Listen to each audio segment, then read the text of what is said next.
Hello, everybody. Yesterday, I was talking to my students about how to prepare engaging conversation topics and also questions to ask other people during conversations in professional settings and in social settings as well.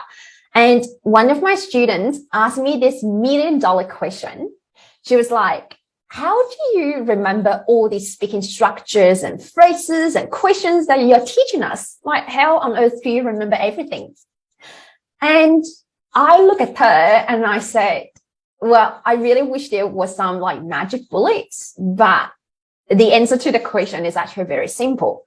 It's really all about repetition. So before you click off, hear me out first.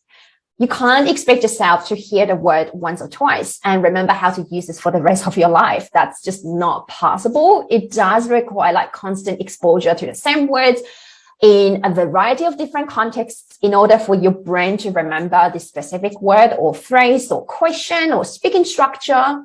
And it's kind of just like driving, you know. You can't expect yourself to learn how to drive once or twice and 3 times and remember how to drive for the rest of your life. And I don't think that's possible. So English is really just like any other skill. It thrives in repetition. It thrives in repetition. So 95% of people, they do it once or twice and then they don't really see any results showing up in their reality just yet. And then they decide as for themselves that this is not working because I'm not seeing the results. It's the 5% that persist, despite the fact that they're still not seeing like concrete results showing up in reality. It's the 5% that persist in spite of it. They are the ones that will reap the reward in the end. So definitely be patient with yourself. Now, there's definitely one caveat here.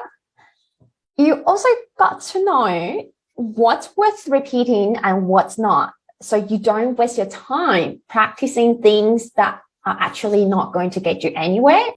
So if you'd like to find out more about what action to take, what not to take, what action to repeat, what not to repeat in order to become your most confident self in English, so you can attract better career opportunities for yourself and make genuine connections with native English speakers and other non-native English speakers as well.